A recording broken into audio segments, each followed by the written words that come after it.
Żyły sobie kiedyś dwa klany goblinów. Członkowie pierwszego byli niezwykle chciwi i podstępni, podczas gdy ci drudzy byli dokładnie tacy sami. I tak rozpoczął się trwający do dziś konflikt, którego możecie być częścią w grze Roblins.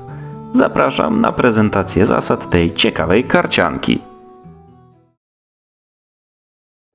Roblins to dwuosobowa gra karciana, w której gracze kierują poczynaniami dwóch zwaśnionych klanów goblinów. Cel gry jest bardzo prosty – opróżnić skarbiec przeciwnika.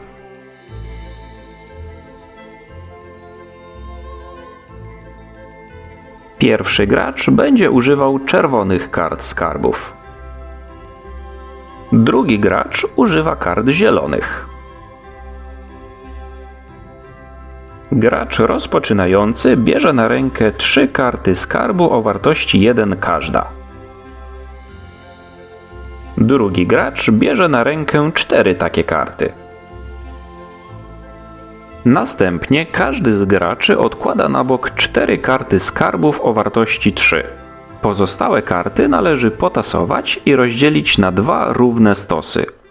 Odłożone wcześniej karty skarbów należy teraz wtasować w jeden ze stosów, a następnie umieścić na nim drugi stos, tworząc w ten sposób talię skarbów.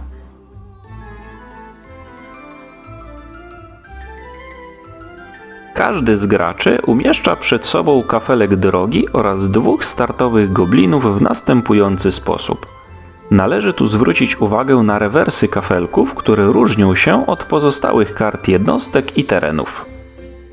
Ostatnim etapem przygotowania gry jest potasowanie wszystkich kart terenów, jednostek oraz jednostek specjalnych i umieszczenie ich w zasięgu obydwu graczy.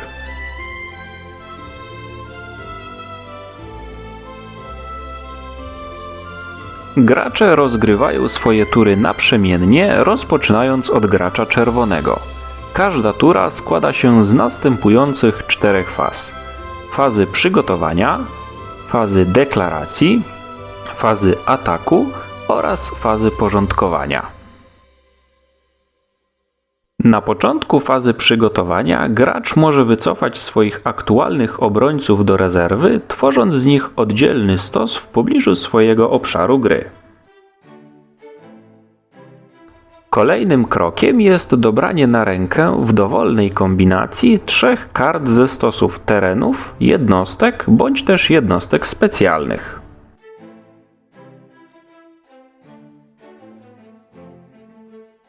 Teraz gracz wybiera, które karty z ręki chce zakupić.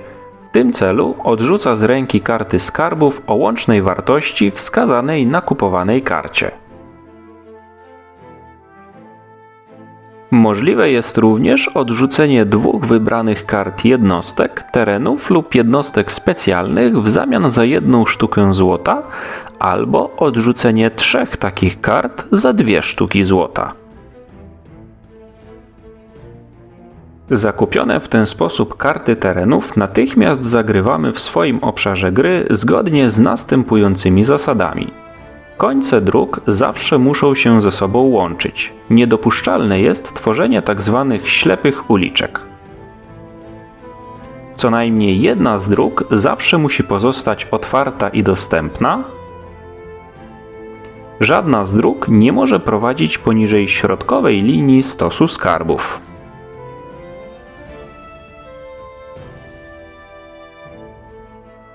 Karty jednostek wsparcia otoczone są w całości symbolami muru. Po zakupie umieszcza się je w obszarze wsparcia poniżej stosu skarbów. Gracz może posiadać maksymalnie 3 takie karty, te same bądź różne, nie może jednak zakrywać zagranej już wcześniej karty wsparcia. Zakupione karty jednostek oraz jednostek specjalnych należy umieścić na stosie rezerwy w pobliżu swojego obszaru gry. W fazie deklaracji gracze wybierają spośród jednostek znajdujących się w rezerwie te, które będą pełniły rolę obrońców i umieszczają je na końcach dróg. Każdy koniec drogi może być chroniony przez maksymalnie jednego obrońcę, jednak jeden obrońca może chronić jednocześnie kilku dróg.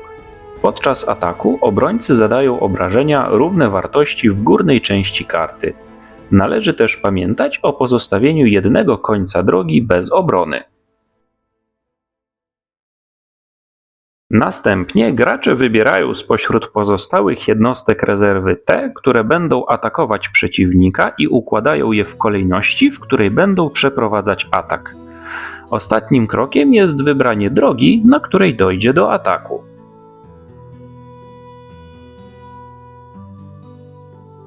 W fazie ataku jednostki gracza będą podróżować wzdłuż obranej wcześniej ścieżki aż do stosu skarbów przeciwnika.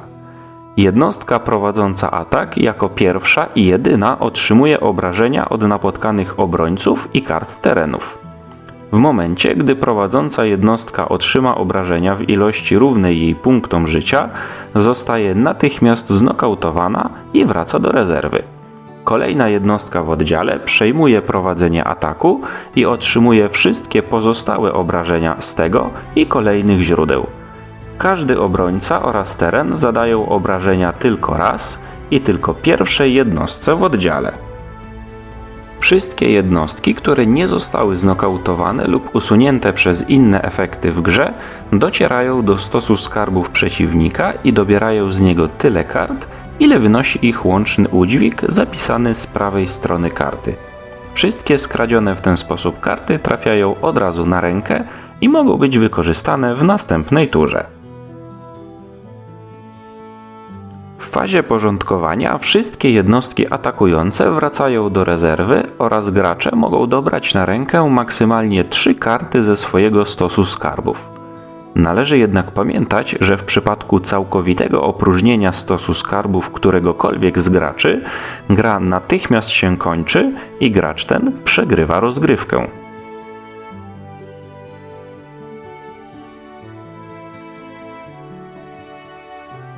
Leśny goblin otrzymuje 1 obrażenie mniej na terenach leśnych. Górski goblin otrzymuje 1 obrażenie mniej na terenach górskich. Wodny goblin otrzymuje 1 obrażenie mniej na terenach wodnych. Goblin Szkot nie musi płacić drogowych podatków. Goblin Biegacz może bronić wszystkich końców dróg na sąsiadujących kafelkach.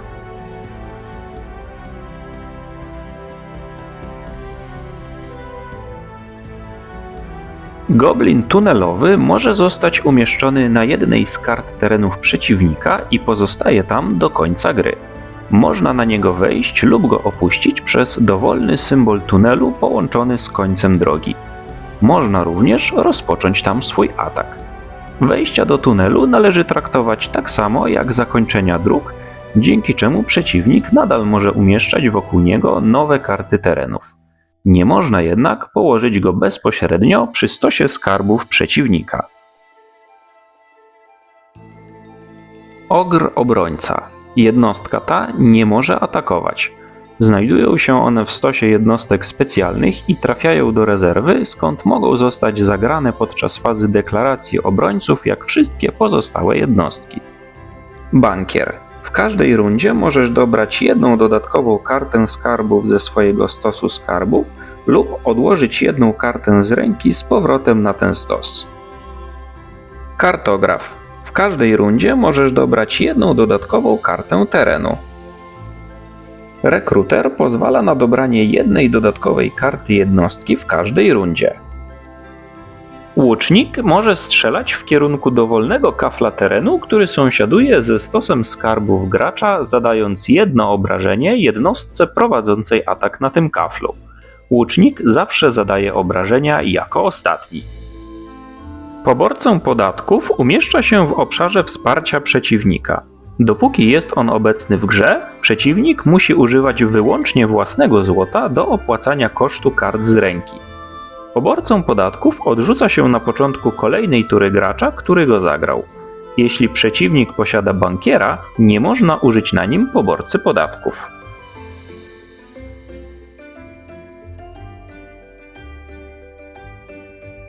W grze obecne są 4 podstawowe rodzaje terenów: pola,